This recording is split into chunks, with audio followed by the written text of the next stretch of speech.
ये पटना शहर की तस्वीर है। इसमें आपको जो रंग दिख रहे हैं, पटना के असल रंग को जब आप देखेंगे उतरने के लिए, तो आपको इसी रूप में पूरा का पूरा पटना दिखाई देगा। और पूरे बिहार की रंगत भी लगभग ऐसी सी है जैसी तस्वीर अभी आपने देखी। तस्वीरों में आपको दिखे होंगे सीमेंट, बालू, पत्थर से तैयार हो रही बड़ी बड़ी इमारतें। तस्वीर में आपको दिख रहे होंगे काम करते हुए कुछ लोग। तस्वीर में आपको दिखे होंगे कुछ लोग ऐसे भी जो हमारे साथ बैठे हैं। इनका हम परिचय कराएंगे। यहाँ पे दो तरीके के लोग हैं। प्रभात खबर के मेरे कुछ साथी हैं, उनमें जूही हैं और उनमें हिमांशु हैं, और पटना में रह करके कला और संस्कृति को एक कदम आगे लेकर के जा रहे, उसमें इनोवेशन को, नवाचार को जगह दे रहे कलाकार और कला क्षेत्र, संस्कृति क्षेत्र के लोग। हम बारी बारी से इनसे मुखातिब होंगे और यह समझेंगे कि ये जो नवावेशी, जो नई नई चीजें आ रही हैं, चैट जीपीटी के जमाने में जो डायलॉग लिखने की प्रक्रिया शुरू हो गई है, ये जो हालात बता करके पूरा का पूरा सीन क्रिएट कर दिए जा रहे हैं, वे क्या कला को आगे लेकर के जा रहे हैं या उसके लिए बाधक हैं? इसके लिए हम बारी बारी से अपने मेहमानों की तरफ चलेंगे और आपको पटना से, यहाँ की संस्कृति से, यहाँ की कला से परिचित करेंगे। इसके लिए मैं माइक हवाले कर रहा हूं अपने साथी हिमांशु को। हिमांशु, बारी बारी से गेस्ट के पास जाएं और उनसे पूरी जानकारी लें। अभी हमारे साथ डॉक्टर कुमार विमलेंदु सिंह हैं, कला समीक्षक हैं, कला के क्षेत्र से काफी लंबे समय से जुड़े हुए हैं। तो सर, ये जो हालात हैं, अभी चैट जीपीटी का जमाना है, सोशल मीडिया के ये दौर अभी है, तो इसे लेकर आप क्या सोचते हैं कि नए लोग इससे कैसे जुड़ रहे हैं और इसको कला के जरिए उनको कितना फायदा हो रहा है या नुकसान? और बहुत बढ़िया सवाल पूछा है हिमांशु, और ये बहुत ज़रूरी है इस पर सोचना भी। लेकिन इस पर सोचना ही ज़रूरी है, परेशान होने की बहुत ज़्यादा ज़रूरत नहीं है। इसलिए क्योंकि में जब चीज़ें बदल रही होती हैं तो थोड़ी परेशानियाँ, थोड़ी सुविधाएं, दोनों का मिश्रण आपको मिलता है। मैं आपको बताऊं कि जब फोटोग्राफी का इजाद हुआ था तो उस समय लोग इस बात से चिंतित थे कि कहीं पेंटिंग ख़त्म तो नहीं हो जाएगी। जब सिनेमा का इजाद हुआ तो लोगों को लगा कहीं रंगमंच ख़त्म तो नहीं हो जाएगा। लेकिन कला की अपनी एक प्रवृत्ति होती है कि वो अपने लिए स्थान बना लेती है। तो क्योंकि कोई भी कलात्मक विधा जो है वो एक दिन में नहीं बनती है, वो कई वर्षों के सतत अध्ययन, संघर्ष और कई प्रयोगों के बाद लोगों के बीच प्रचलित होती है, स्वीकृत होती है। तो वो अचानक से कहीं गायब नहीं होती, कुछ भी गायब नहीं होता।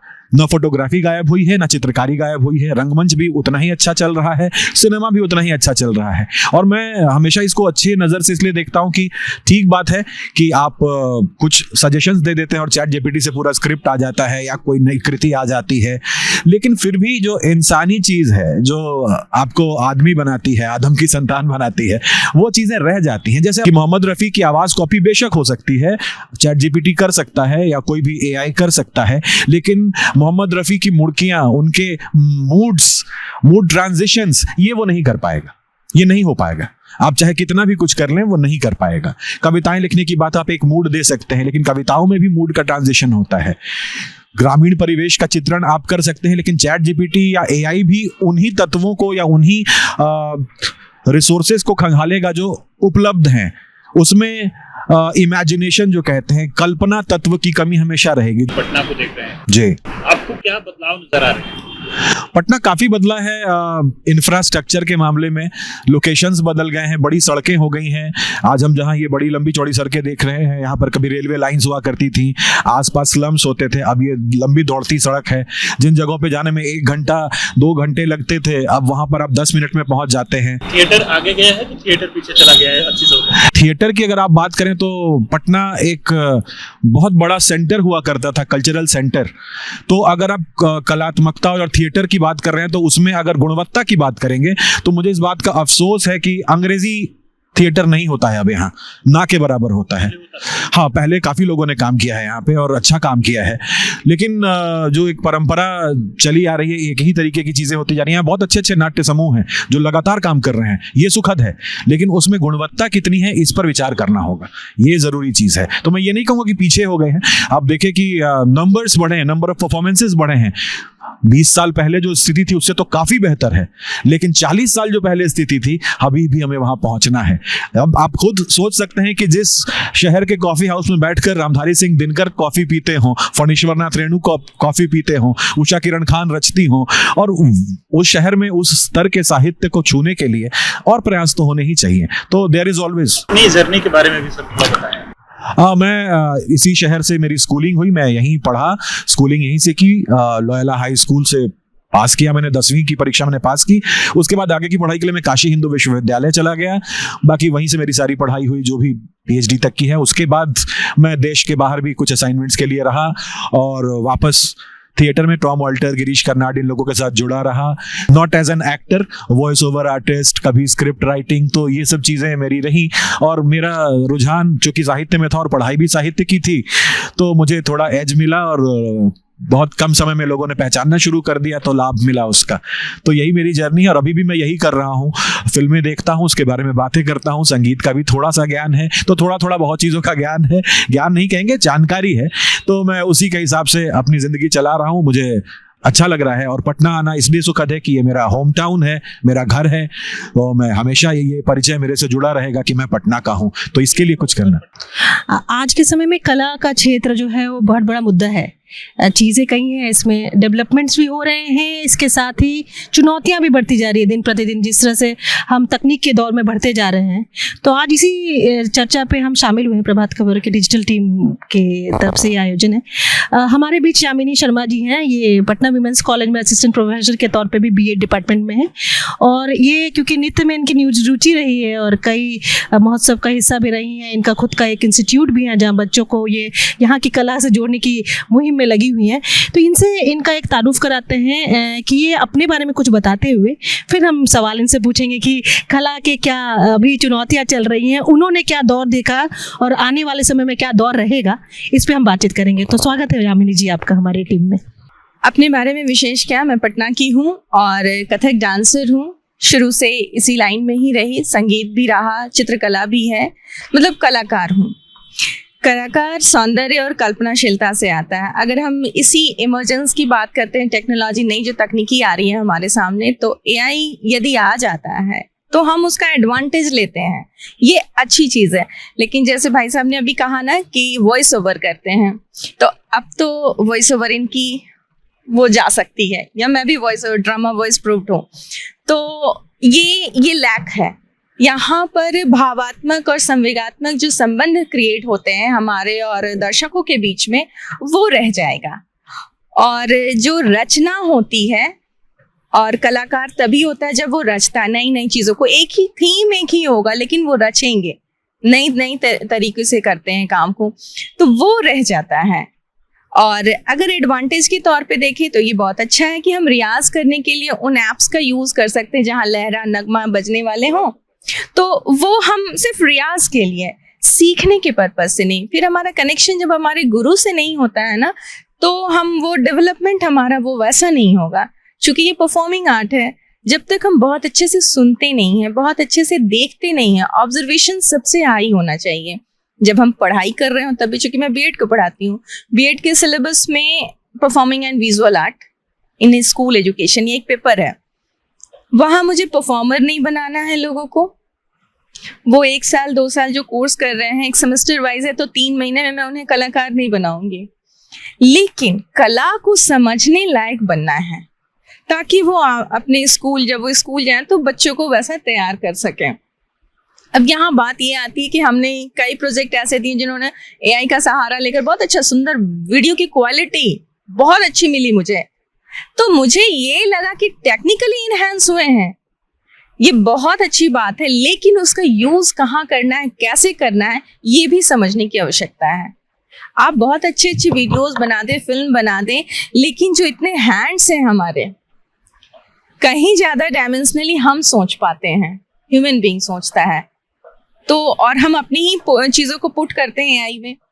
तो बेहतर तो मेरे लिए ये लगता है कि सबसे पहले करिकुलम में ये आना चाहिए कि AI का यूज़ और उन चीज़ों को समझे लोग, तो निश्चित तौर पे ये हमारे लिए पॉजिटिव वे में जाएगा। अदरवाइज जैसे ये भी कहते हैं ना, मोबाइल की आदत किसे नहीं है, लेकिन आप उस मोबाइल से कर क्या रहे हैं। तो इन सब चीज़ों को देखते हुए मुझे हेल्पफुल भी लगता है, ये बहुत बेनिफिट भी है, और कहीं ना कहीं इसके मिसयूज भी होते हैं, जो कि जो क्रियाशीलता है हमारी मानव की या डायमेंशनली काम करने की, वो कम रही है। और उनका सपना ये होता है ना सीधे मुंबई। यस। तो जो देश का जो काम है या जो चीजें चलनी चाहिए कला के क्षेत्र में, चाहे आप नाटक के क्षेत्र में देखो, साहित्य के क्षेत्र में देखो, आपको पढ़ने की आदत भी कहीं ना कहीं विलुप्त हो रही है। तो पीढ़ी है पढ़ने वाली, बट इस पे आपसे हम जानना चाहेंगे, क्योंकि आप कथक निकालना भी है, तो जब आपके पास छोटे बच्चे आते हैं, इनकलकेशन कल्चर का मैं सीखती थी, मैं उस वक्त 5-7 साल की थी। वीक में 1 डे जाना होता था, 1 डे जो भी सीखा उन चीज़ों को वो प्रैक्टिस करके फिर पहुंचते थे।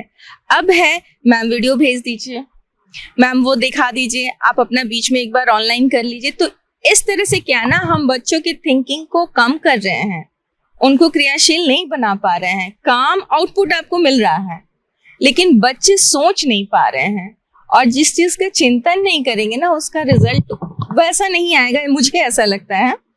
लेकिन हाँ, ये बहुत बढ़िया है, जब कोविड के टाइम पे हम किसी के कनेक्शन में नहीं थे, तो उस वक्त ही वो समय था जब ये परफॉर्मिंग आर्ट वर्ल्ड लेवल पे आ गया था। हम अपनी चीज़ों को बहुत बेहतर तरीके से कम्युनिकेट कर पा रहे थे, वीडियो फॉर्म में, लाइव होकर, या अपनी शॉर्ट क्लिपिंग दे करके, या बाहरी विदेशों की चीज़ों को हम देख भी पाने सकें था। लेकिन जिस तरीके से कोविड के टाइम पे बहुत अच्छे तरीके से बढ़ा ये, और लोगों ने एक्सेप्ट भी किया, मैं मानती हूँ, पॉजिटिव वे में लेती हूँ, लेकिन ह्यूमन थिंकिंग ब्लॉक नहीं होनी चाहिए।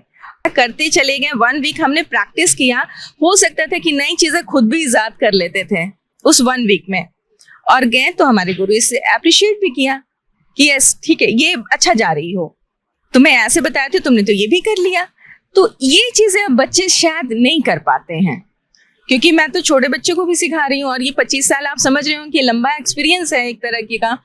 तो अपने सीखने के दौरान से अभी के सीखने में बच्चों में वो पोटेंशियल मैं नहीं देख रही हूँ। जो इस क्षेत्र से जुड़ना चाहते हैं, और उन माँ बाप को भी क्या सुझाव देना चाहेंगे जो अपने बच्चे को इस क्षेत्र से जोड़ रहे हैं या जोड़ना चाह रहे हैं? ये करिकुलम में ये भी लाना चाहिए, टेक्नोलॉजी को समझने के लिए।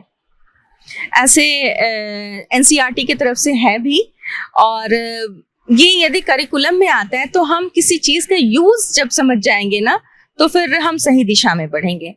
पेरेंट को बहुत फोकस्ड सिर्फ अपने बच्चे पे नहीं होने की आवश्यकता है। अगर टीचर भी एक्चुअली फोकस्ड हो जाते हैं पेरेंट को देखते हुए बच्चे के ऊपर, जबकि ये एक आर्टिस्ट का ये रोल होता है कि सोसाइटी में वो क्या दे रहा है, क्या कर रहा है। क्योंकि मैंने जब सिखाना शुरू किया तो अपने गुरु के परमिशन से, हम लोग को परमिशन दी जाती थी कि अब यामिनी तुम इस लायक हो, बहुत लोग सीखते हैं लेकिन तुम सिखाने के लायक भी हो।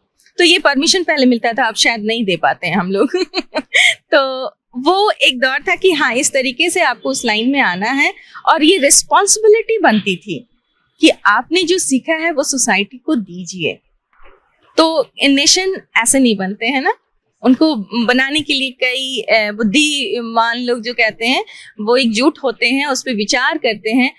विभागीय तौर पे भी जो काम होते हैं, तो वहाँ पे भी ये एआई का, यदि हम कहेंगे कि इस टेक्नोलॉजी से जुड़ने का, वो बहुत ज़रूरी है। हम किसी के प्रोफाइल को जब देखते हैं तो यूट्यूब का चैनल वगैरह मांगते हैं, ये बहुत अच्छी बात है। संगीत नाटक अकेडमी में अब तो बिल्कुल यूट्यूब चैनल या आपका जो है सोशल मीडिया, उसका लिंक दीजिए, तो ये बेहतर तरीका होगा। हम साक्षात उस व्यक्ति को देख और समझ पाएंगे। हमारे साथ इस प्रोग्राम में मनीष महिवाल जी जुड़े हैं। लंबे समय से थिएटर से हैं, करीब 30 से 35 वर्ष का इनका अनुभव है इस क्षेत्र में। इनके कई साथी आज बम्बई में अच्छा काम कर रहे हैं, देश में उनकी चर्चा हो रही है। तो महिवाल जी, मेरा तो एक सवाल ये है कि पटना से लगभग आपके जो साथी हैं वो बॉम्बे चले गए, आप पटना में हैं, और ये पहला सवाल है। दूसरा सवाल ये है कि कितना इस क्षेत्र में पटना विकास कर पाया। एनएसडी की तरह यहाँ के कालिदास रंगालय से कई आर्टिस्ट निकले, पंकज त्रिपाठी हो, संजय मिश्रा, कई नाम हैं, लेकिन कालिदास रंगालय का आज उस रूप में वो उभर कर नहीं आ पाया जैसे एनएसडी या दूसरे संस्थान आए हैं। ये एआई क्या काम करता है? अच्छा करता है। जो भी करता है अच्छा करता है। जब हम लोग छोटे थे उस समय कंप्यूटर ला रहे थे राजीव गांधी, अरे बा कंप्यूटर आ जाएगा, कैसे होगा, क्या होगा, फर्स्ट क्लास कंफर्टेबल है, बिना कंप्यूटर के अब कुछ हो ही नहीं सकता है। हमारा जो कार्यक्रम शुरू हुआ उधर से, बिल्डिंग से शुरू हुआ है, तो एआई का काम उधर भी हो रहा है। आप वो लगभग 8वां 9वां तल्ला है, आप देखिएगा जहाँ काम हो रहा है वो और उसके नीचे लोग हैं, बाकी उसके नीचे आदमी नहीं है कि बाकी ये काम है वो टेक्नोलॉजी कर देता है। पहले जब घर बनता था तो ग्राउंड फ्लोर से लेकर के ईंटा लेकर के 4 तल्ला 5 तल्ला पड़ जाता था, अब तो कोई मशीन ने गुर्र वहाँ पहुँचा दिया।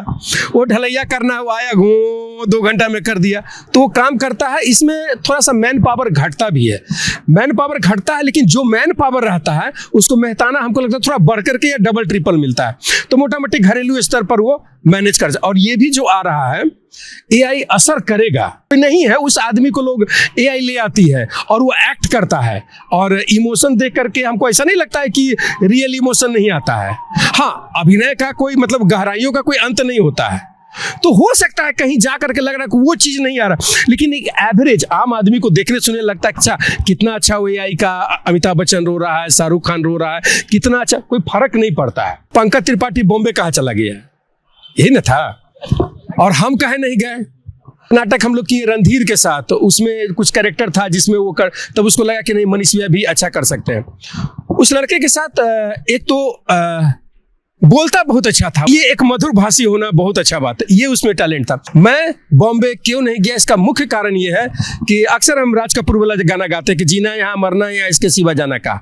मैं अच्छा करूंगा खराब करूंगा, मैं बिहार और झारखंड के अलावा तीसरी जगह कहीं नहीं रहूंगा।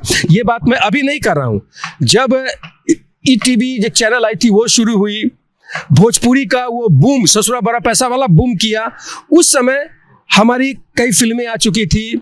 भोजपुरी का सबसे पहला हिट वीडियो एल्बम मेरा, खोटा का सबसे पहला हिट वीडियो एल्बम मेरा, मिथिलांचल का पहला हिट वीडियो मेरा, और चैनल्स पर सीरियल फिल्म। लोगों ने पूछा कि भाई अब इससे अधिक बिहार में नहीं हो सकता है, लगभग 15-20 साल पहले की बात बोल रहे हैं। इससे वाकई उससे अधिक ना उस समय हुआ ना अभी हुआ, लेकिन उस समय भी मैंने यही कहा था कि मैं अच्छा करूंगा या बुरा करूंगा बिहार झारखंड में ही करूंगा। मैं स्ट्रगल करने बॉम्बे नहीं गया हूं, नहीं जाऊंगा। और लगभग मैंने मोर देन 25 फिल्में की है, फीचर फिल्म। स्ट्रगल करने में बॉम्बे कभी नहीं गया। उदित नारायण की कुछ टीम है या और भी जो हमको जानते हैं, जो अपने लोग बॉम्बे में एस्टैब्लिश्ड, उन्होंने कहा कि नहीं हमको मनीष मेहवाल चाहिए। प्रॉपर हवाई जहाज का टिकट दिया भाई जी, आप विश्वास नहीं कीजिएगा गांव के लेकर के, और जो पहला बार हवाई जहाज के टिकट से गए हैं बॉम्बे में सिनेमा करने के, क्या हम बताएं। तो जिस चीज के लिए हम लोग लड़ रहे थे कि यहाँ माहौल बने, अभी वो माहौल बनने जा रहा है। जो फिल्म नीति पास हुई है, मतलब हम बोलेंगे तो बड़ी दूर तक बात चला जाएगा। मतलब फिल्म नीति के लिए हम लोग यहाँ लगभग 25-30 साल से, जब हम छोटे थे उस समय से, एक पप्पू भैया थे प्रफुल्ल प्रीत, वो फिल्म से ही जुड़े हुए थे, प्रकाश झालो के साथ काम किए, अभी वो हमारे बीच नहीं, दुनिया में ही नहीं है। उस समय से मतलब हम लोग सरकार को हो, कोई मंत्री संतरी से हो, बात करने की कोशिश करते थे। एक संजय सिन्हा है डायरेक्ट, मतलब बहुत छोटे छोटे लोग जो लगे हुए थे। अब ये चीज पास हुआ तो अब लगता है कि जो हम लोग 20 साल 25 साल 30 साल से शायद कुछ हो। और जो नियम बना उसमें भी अच्छा है कि जो अगर फिल्म होगा उसमें अबाउट 75% लोग बिहार के होने चाहिए। कालिदास रंगालय का मैं वो लाइफ मेंबर हूँ, और उसके जो भी इधर काम होता है उसमें हमारा जुड़ाव रहता है। अभिषेक एक युवा लड़का है, वहाँ का स्टूडेंट था, पढ़ता था। बीच में कुछ ऐसा हुआ कि भाई किसको बनाए, तो लोगों से बात आई कि भाई अभिषेक बिजनेस भी करता है, अच्छा बिजनेस करता है, उसको पैसे से मतलब नहीं है, वो निस्वार्थ काम करेगा। तो एक मेजोरिटी बनी, लोगों ने उसको सेक्रेटरी बना दिया, और उसके सेक्रेटरी बने। उस बच्चे के दौड़ धूप के कारण आज ये लगभग 7 करोड़ जो बिहार सरकार से जो बजट फंड मिली है, वो 7 करोड़ का लगभग हमको लगता है 1 करोड़ खर्चा हो गया, और बिल्डिंग बन के तैयार है। लगभग ऊपर का काम हो गया है, हमको लगता है 4 से 6 महीने में वो बन करके तैयार हो जाएगा। और कालिदास रंगालय, हाँ दूसरी बात ये, जो मतलब पूरे भारत में सबसे कम किराया कालिदास रंगालय का था, और उससे हम जुड़े हुए हैं, हम यहाँ के रंगकर्मी हैं, तो हम ये चाहेंगे कि वो जो कम किराए वाला आगे भी मेंटेन हो। प्रेमचंद रंगशाला है, हम लोग का दबाव होने के कारण 20,000 से भी घट के 8,000 आया था। स्टार्टिंग में इसका 5,000 था प्रेमचंद रंगशाला, अभी 8,000 तक ठीक है। वैसे दूसरे जो हॉल है उसका 40,000 50,000 किराया है। रेट अगर नॉर्मल रहेगा, ढंग का रहेगा, तो हम लोग काम कर पाएंगे। वो एक हॉल है पटना के, जो भी लोग थिएटर करते हैं, रंगमंच करते हैं, वहाँ जाइए, बुकिंग कीजिए। और एक ऐतिहासिक है वो, मतलब वो जब टूटा फूटा था उस समय से लोग थिएटर, मतलब एक अगल बगल के जो रंग मंच करने वाले के लिए एक मतलब समझिए कि मंदिर टाइप का है, मतलब सस्ता सुविधा में वहाँ जा करके नाटक, अगर उसका रेट कम नहीं होता है, हमको जो आशा है जब लोग बैठ कर, अगर नहीं होता तो फिर मुश्किल होगा, दिक्कत होगा लोगों को काम करने में। और इधर कला संस्कृति में हो रहा है क्या कि नाट्य शिक्षक की बहाली के लिए पिछले कई सालों से मैं आंदोलन कर रहा हूँ, हमारी संस्था लोकपंच की स्कूल कॉलेजेस में रोहित जी स्कूल नाटक पढ़ाने वाला टीचर रखा जाए, स्कूल में नाटक का टीचर, कॉलेज में नाटक का टीचर, और ये सारा बिहार सरकार के टर्म एंड कंडीशन में है उसमें, लेकिन पता नहीं वो डांस वाले का इन लोगों का कर दिया है, वो बजाने वाले का कर दिया है, हम एक्टिंग करने वाले का पता नहीं क्यों नहीं करते, जब इतने अच्छे नए एक्टर हमारे बीच में आ गए हैं। भैया आज ही पेपर में मैंने पढ़ा है कि NSD की तर्ज पर बिहार में भी नाट्य विद्यालय खुलने वाले हैं, तो ठीक है समझ गए। नहीं देखिए यही होता है समझने की बात। नाट्य विद्यालय खुल रहा है, नाट्य विद्यालय में क्या होगा, 2-4 गो बड़े बड़े टीचर होंगे और बच्चे आएंगे पढ़ेंगे जाएंगे, बच्चे आएंगे पढ़ेंगे। मैं क्या कह रहा हूँ, स्कूल में शिक्षक की बहाली हो, नाटक के शिक्षक की बहाली हो, जो पटना में कम से कम 100-150 है जो डिग्री लेकर के बैठे हुए हैं। हम हर जगह जूही जी कहते हैं इधर उधर मत जाइए कि जो डॉक्टर का पढ़ाई करता है वो डॉक्टर बनता है, इंजीनियर का जो पढ़ाई करता है वो इंजीनियर बनता है, और जो नाटक का पढ़ाई करेगा तो नाटक का टीचर नहीं बनाइएगा, काहे नहीं बनाइएगा, बनना चाहिए। और इस पर हमारे आंदोलन को, हमारी बात को सरकार ने थोड़ा समय दिया। हर जिला में एक कला पदाधिकारी नियुक्ति हुआ है, लगभग 37 वैकेंसी है, वो लोग ज्वाइन कर चुके हैं, लेकिन इससे काम नहीं चलेगा, हजारों लोग हैं। चैट जीपीटी के जमाने में, सोशल मीडिया के जमाने में कला के क्षेत्र में ये फायदा है या नुकसान है, जिस तरह विकास कर रहा है, क्या किस रूप में देखती हैं आप? देखिए, सबसे पहले तो मैं प्रभात खबर को धन्यवाद देना चाहती हूँ कि इतने अच्छे विषय पर उन्होंने परिचर्चा आयोजित की है। तो मैं नीतू नवगीत, मेरा यह मानना है कि किसी भी चीज़ के मतलब 2 आधार होते हैं। जैसे कि चाकू है तो आप उससे फल काट कर खा भी सकते हैं, और आप उसको किसी के गर्दन पर भी रख सकते हैं, डराने का भी कार्य कर सकते हैं। हम लंबे समय से हैं जी। तो पहले जो है सो कि लेखक अलग है, निर्देशन वो अलग उनका है। हाँ। तो जैसे ये AI टूल्स आ गए हैं, चैट जीपीटी तरह तरह के आए हैं, हाँ। तो उसमें ये कला को वो निखार रहा है या उसे डाउन कर रहा है? कला को देखिए मतलब निखारने का काम तो होता ही है, लेकिन एक अलग तरह की संस्कृति भी घुस आई है, क्योंकि लोगों को रैप और भी बहुत सारे चीज वो सब ज़्यादा आकर्षित कर रहे हैं। जिस तरह से सिनेरियो चेंज हो रहा है, जिस तरह से गुरु शिष्य की परंपरा में भी कहीं ना कहीं थोड़ा और बदलाव आ रहा है, क्योंकि पहले गुरु शिष्य की बात आती थी तो एक जनरेशन उसमें चलता था, लेकिन आज के समय में आज की जो जनरेशन वो खुद ही गुरु बन रही है, खुद ही शिष्य बन रहे हैं। तो ये जो परंपरा जो अभी सदियों से चली आ रही है उसमें जो अब अंतराल या अंतर आ रहा है, और आप भी क्योंकि इस विधा से लंबे समय से जुड़ी रही हैं और आप ब्रांड एम्बेसडर भी रह चुकी हैं और प्रमोशन भी करती रही हैं, तो इस बारे में हम आपसे जानना चाहेंगे कि ये जो बदलते परिदृश्य है या परिवेश है उसमें जो गायकी है, गुरु शिष्य की जो परंपरा है, उस पर आप प्रकाश डालें तो ज़्यादा अच्छा रहेगा। मैम, आपका सवाल जो है मुझे बहुत पसंद आया, और वास्तव में आप देखिए कि ये जो गुरु शिष्य की जो परंपरा है वो नष्ट हो रही है। एक समय की बात है, मतलब मैं जिस एज को बिलोंग करती हूँ, जिस समय को बिलोंग करती हूँ, वहाँ पे गुरुओं का बहुत सम्मान होता था। 1-2 पंक्तियाँ मुझे याद आ रही है। यह तन विष की बेलरी, गुरु अमृत की खान, शीश दिए जो गुरु मिले तो भी सस्ते जान। तो आप देखिए कि गुरुओं का क्या स्थान रहा है हमारे मतलब संस्कृति में, हमारे समाज में। लेकिन अब देखिए गूगल यूनिवर्सिटी सारे लोग सर्च करते हैं।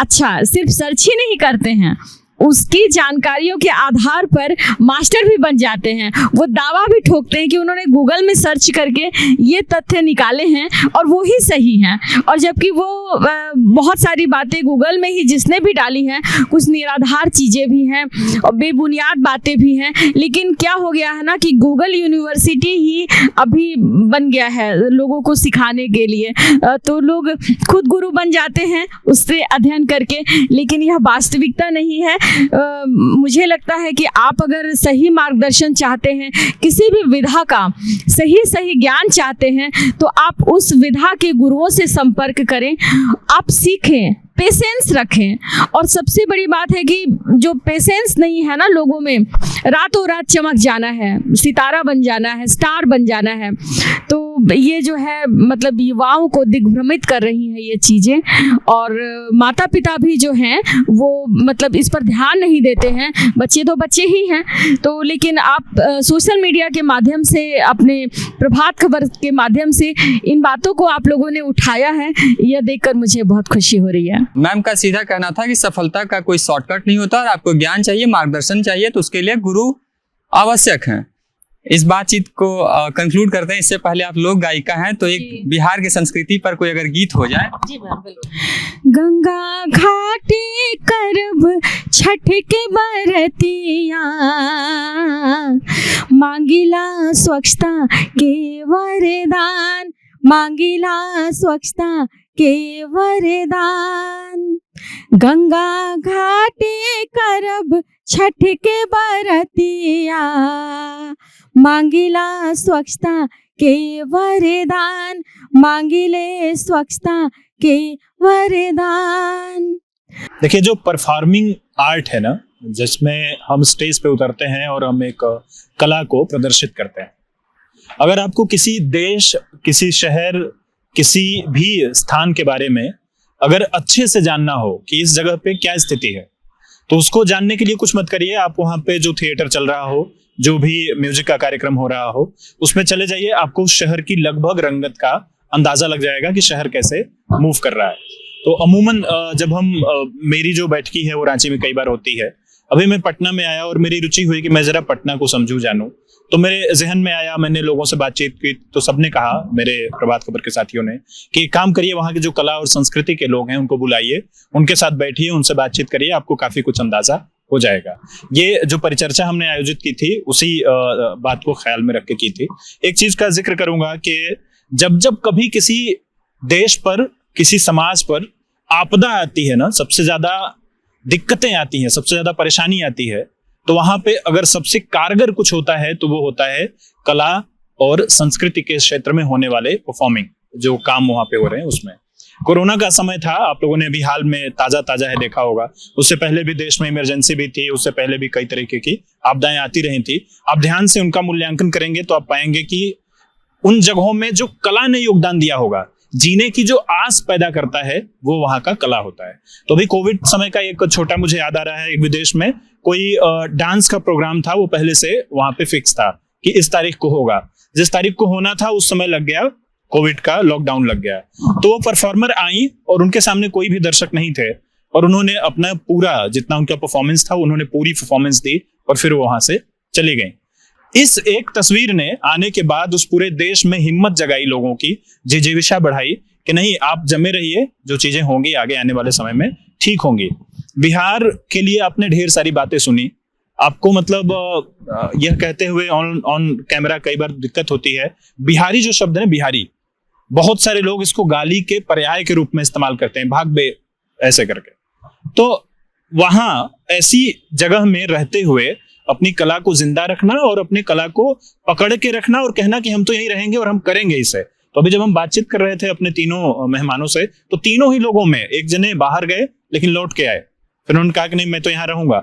एक जने ने यहीं पे अपनी पूरी अपना लगभग कर्मभूमि, जन्मभूमि भी उनकी यही है और यहीं जमा रहना चाहते हैं। और आपने तो इतना स्पष्ट तौर पे कहा कि नहीं, तब भी जब बहुत हालात अच्छे थे तब भी हमने जाना स्वीकार नहीं किया, हम यहीं रहेंगे और यहीं पे आगे बढ़ेंगे। इसलिए इन तीनों लोगों से एक कमेंट लेना बड़ा जरूरी है कि भविष्य क्या है, फ्यूचर क्या है। तो आप तीनों लोगों से एक एक दो लाइन में ये हम जानना चाहेंगे कि अब यहाँ से क्या देखते हैं। आपने एक लंबा पड़ाव देख लिया है, आपने जीवन का एक लंबा अपना निजी भी देख लिया है, समाज भी देख लिया है, सरकारें देख ली हैं, लोग देख लिए हैं, कई तरीके की बातें देख ली हैं। आप जब जिक्र कर रहे थे तो उसमें वो सब चीजें शामिल हो गई कि हमें उनसे भी लड़ना है जो हमारे खुद के अपने हैं। तो इन सब चीजों को देखते हुए अब यहाँ से फ्यूचर क्या दिखाई देता है, बारी बारी से मैं आपसे चाहूंगा कि इसको दो चार सेंटेंसेस में रखें। What's the future of Patna? As far as future of art and artistic people is concerned, ये बहुत ब्राइट है, क्योंकि प्रतिभा की कोई कमी यहाँ ना कभी थी, ना आज है, ना भविष्य में होगी। और यहाँ पानी, हवा सब बहुत सस्ता और बड़े उम्दा क्वालिटी का है। हवा का हालांकि अभी हालत खराब हुई है, लेकिन वो ठीक हो जाएगी। तो मुझे बहुत ब्राइट दिखता है, क्योंकि यहाँ बहुत पोटेंशियल है बच्चों में, मेहनत करने की कैपेसिटी है, वो अपने ऑड्स के अगेंस्ट लड़ सकते हैं, वो संघर्ष कर सकते हैं। और ये प्रवृत्ति, और ये बिहारी जो आपने कहा, वो बिहारी ऐसा कोई शब्द तो है नहीं, बट हाँ वो गाली ग्रुप में प्रचलित किया होगा लोगों ने, लेकिन ये सब अनभिज्ञ लोग हैं जिनको पता नहीं है, दे आर नॉट नोइंग, या भूल चुके हैं कि अर्थशास्त्र से लेकर गणित तक सब हमने ही पढ़ाया है। ये भूतकाल की बात नहीं है, ये अभी की भी बात है।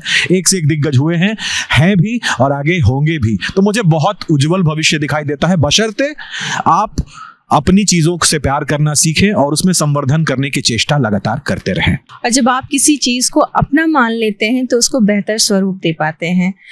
और ये सबसे ज़्यादा ज़रूरी है कि जिन चीज़ों की अभी कहा ना कि गणित को हमने दिया, शून्य को हमने दिया, ये खगोलीय शास्त्र सब यहीं से थे।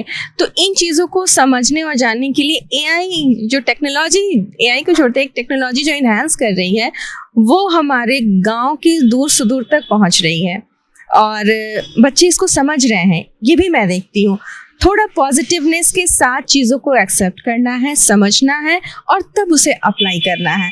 तो निश्चित तौर पे बिहार का भविष्य उज्जवल ही है और उज्जवल होगा। जिस तरह से ईमानदारी से काम कर रहे हैं, निस्वार्थ, अब जिसको स्वार्थ है नहीं उसका भविष्य क्या खराब होगा? भविष्य खराब उनका होता है जो बहुत कुछ सोच के लेना है, खाना है, पीना, कुछ नहीं, जो है इसी में खुश है और अच्छा करने का, सबका भला, सबको लेकर चलने का जो जिद है, जो मन है, तो सब कुछ अच्छा ही होगा। प्रभातखबर.com, विश्वास वही, रफ्तार नहीं।